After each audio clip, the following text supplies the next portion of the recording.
नमस्कार. आज आपण एका खूप महत्वाच्या विषयावर बोलणार आहोत, हरित इमारती. नमस्कार. हो, आणि त्यातही स्पेसिफिकली पाणी व्यवस्थापन कसं केलं जातं यावर आपण काही लेख आणि नोंदींच्या आधारे चर्चा करणार आहोत. अगदी. कारण पारंपरिक बांधकामांमध्ये बघितलं हो. तर तिथे पाणी वापर आणि पावसाचा पाणी याकडे सर्रास दुर्लक्ष होतं, नाही का? अगदी. आणि त्याचे परिणाम आपण बघतोच, म्हणजे पूर येणं, नाल्या तुंबणं, पाणी प्रदूषित होणं. आणि भूजल पातळी पण खाली जाते. बरोबर. भूजल पातळी खालावते, या सगळ्या समस्या आहेत. म्हणूनच आजची ही चर्चा महत्वाची आहे. हरित इमारती याला कसं सामोरं जातात? त्यांचा दृष्टिकोन वेगळा असतो का? हो, नक्कीच. हरित इमारतींचा दृष्टिकोन मुळातूनच वेगळा आहे. त्यांचा उद्देश दुहेरी असतो असं म्हणता येईल. दुहेरी म्हणजे कसा? एक तर पिण्याच्या पाण्याचे जे आपले मर्यादित स्रोत आहेत ते जपणं, म्हणजे पाण्याचा वापर कमी करणं. ओके. आणि दुसरा उद्देश म्हणजे जे पावसाचं पाणी शहरांमध्ये नुसतं वाहून जातं. हो, आणि त्याने पण त्रास होतो अनेकदा. अगदी. तर त्या वाहून जाणाऱ्या पाण्याचं योग्य व्यवस्थापन करणं, म्हणजे त्याचे जे दुष्परिणाम आहेत जसं पूर वगैरे ते टाळता येतात. आणि ह्यातून नैसर्गिक जलचक्र शहरातही कुठेतरी पुनर्संचयित व्हायला मदत होते. इंटरेस्टिंग. म्हणजे हे फक्त पाणी वाचवणं नाहीये, तर त्या पुढे जाऊन विचार आहे. बरोबर. मग प्रत्यक्षामध्ये कसं करतात हे? म्हणजे कोणत्या पद्धती वापरतात पाणी वाचवण्यासाठी? सगळ्यात जास्त जी पद्धत वापरली जाते ती म्हणजे पर्जन्य जलसंचयन, रेन वॉटर हार्वेस्टिंग. हे ऐकलंय. म्हणजे छतावरचं पाणी गोळा करायचं. हो, छतावर पडणारं पाणी पाईप्समधून एकत्र करून एका टाकीत साठवलं जातं. आता हे पाणी थेट पिण्यासाठी नाही वापरता येत लगेच. अच्छा. पण त्यावर थोडी प्रक्रिया करून, फिल्टर करून ते सहजपणे टॉयलेट फ्लशिंगसाठी किंवा बागेला पाणी देण्यासाठी वापरता येतं. म्हणजे पिण्याच्या पाण्याची बचत होते त्यामुळे. अगदी. विचार करा, एका सामान्य आकाराच्या इमारतीच्या छतावरून सुद्धा वर्षाला हजारो लिटर पाणी आपण असं वाचवू शकतो. खरंय? आणि दुसरी पद्धत तुम्ही म्हणालात, ग्रे वॉटर. हो, grey water recycling. Grey water म्हणजे आपल्या घरातलं सांडपाणी, पण त्यात टॉयलेटचं पाणी नसतं. अच्छा, म्हणजे अंघोळीचं, बेसिनचं किंवा कपडे धुतलेलं पाणी. बरोबर. या पाण्यावर तुलनेने सोपी प्रक्रिया करून ते शुद्ध करता येतं. आणि मग हे पाणी परत फ्लशिंगसाठी किंवा सिंचनासाठी, म्हणजे झाडं वगैरे जगवण्यासाठी वापरता येतं. अर्थात यासाठी योग्य फिल्ट्रेशन आणि निर्जंतुकीकरण लागतं, जेणेकरून आरोग्याचा प्रश्न येणार नाही. याशिवाय कमी प्रवाहाचे नळ बसवणं, म्हणजे लो फ्लो फिक्स्चर्स. हो, ज्यामुळे आपोआपच कमी पाणी वापरलं जातं. आणि बागेसाठी स्मार्ट सिंचन प्रणाली वापरणं, म्हणजे जी जमिनीतला ओलावा तपासून गरज असेल तरच पाणी देते. यानेही खूप बचत होते. हे झालं पाणी वापराच्या बचतीबद्दल.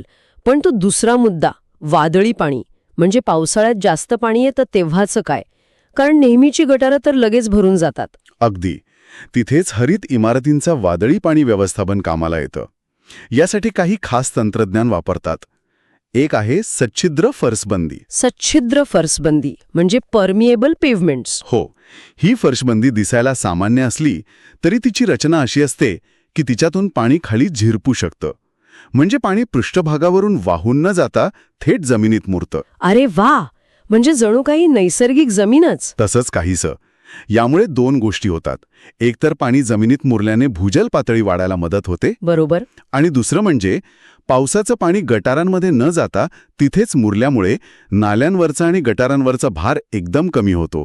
पूर येण्याचा धोका कमी होतो. हे खूपच प्रभावी वाटतंय. अजून काय करतात वादळी पाण्यासाठी? अजून एक खूप छान उपाय आहे, हिरव्यागार छते, ग्रीन रूफ्स. ग्रीन रूफ्स म्हणजे छतावर बाग? हो, तसंच समजा. छतावर मातीचा आणि वनस्पतींचा थर तयार करतात. यामुळे काय होतं की पडणारं पावसाचं बरंचसं पाणी हे थर शोषून घेतात. अच्छा. त्यामुळे पाणी एकदम वेगाने खाली येत नाही, त्याचा प्रवाह मंदावतो. आणि यातलं काही पाणी झाडं वापरतात, काही बाष्पीभवन होतं, उरलेलंच पाणी खाली येतं. आणि याचा अजून एक फायदा म्हणजे इमारतीला थंडावा पण मिळत असेल ना? अगदी बरोबर. यामुळे इमारतीचं तापमान नियंत्रणात राहतं, एसीचा वापर कमी होतो आणि शहरातली एकूण उष्णता कमी व्हायला पण मदत होते. याला अर्बन हीट आयलँड इफेक्ट कमी करणं म्हणतात. आणि अजून काही? हो, रेन गार्डन्स म्हणून एक संकल्पना आहे.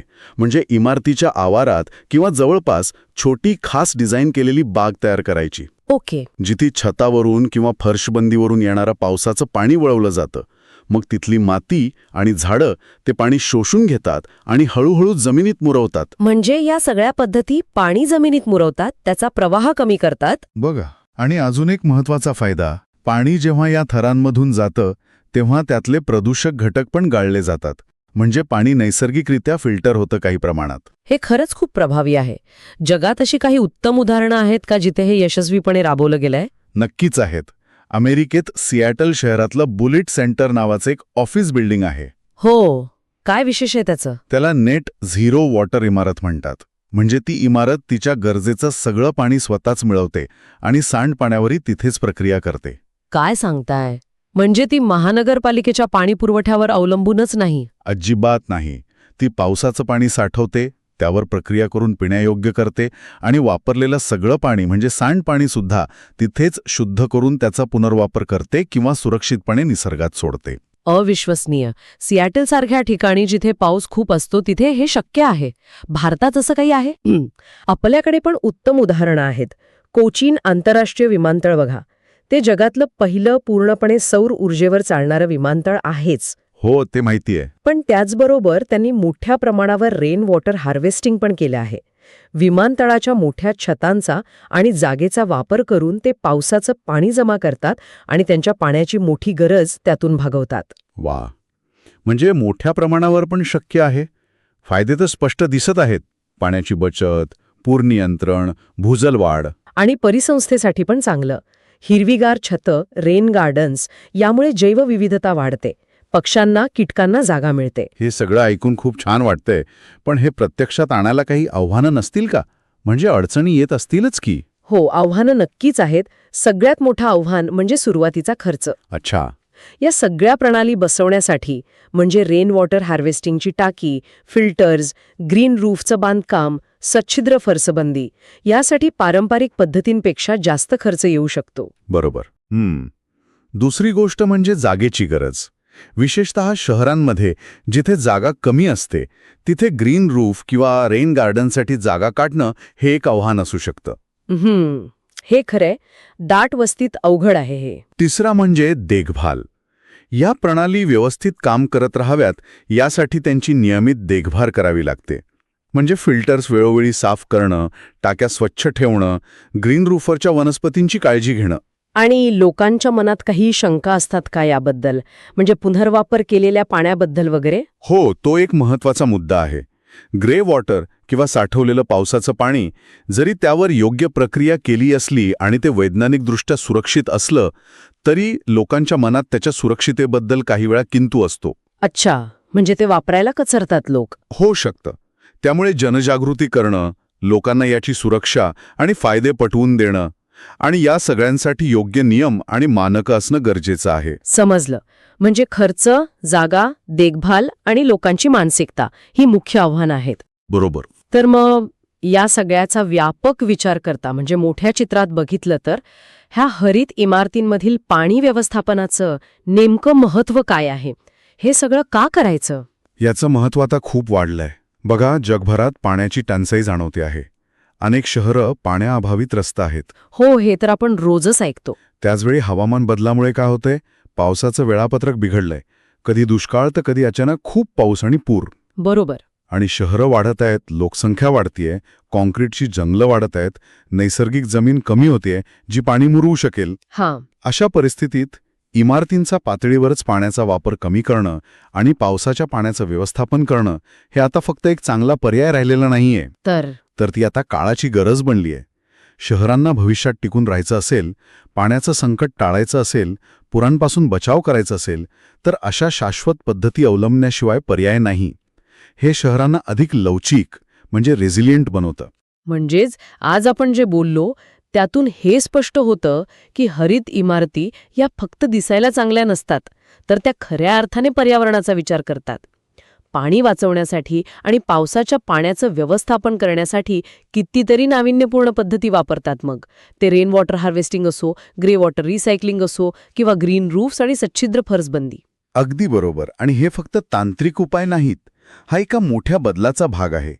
एका शाश्वत आणि निसर्गाशी जुळवून घेणाऱ्या भविष्याकडे टाकलेलं पाऊल. यातून केवळ इमारती नाही तर संपूर्ण शहरं अधिक पर्यावरणपूरक, अधिक जगण्यायोग्य बनण्यास मदत होते. खरंय. आणि हे ऐकल्यावर एक विचार मनात येतो. इमारतींच्या पातळीवर हे बदल होत आहेत. ते आवश्यक आहेतच, पण आपण वैयक्तिक पातळीवर काय करू शकतो? आपल्या घरात, आपल्या सोसायटीमध्ये, आपल्या आजूबाजूला पाणी वाचवण्यासाठी आणि पावसाच्या पाण्याचं व्यवस्थापन करण्यासाठी अजून काय करता येईल, याचा विचार करणं पण तितकंच महत्वाचं आहे, नाही का? निश्चितच. प्रत्येकाचा छोटा प्रयत्नही महत्वाचा आहे.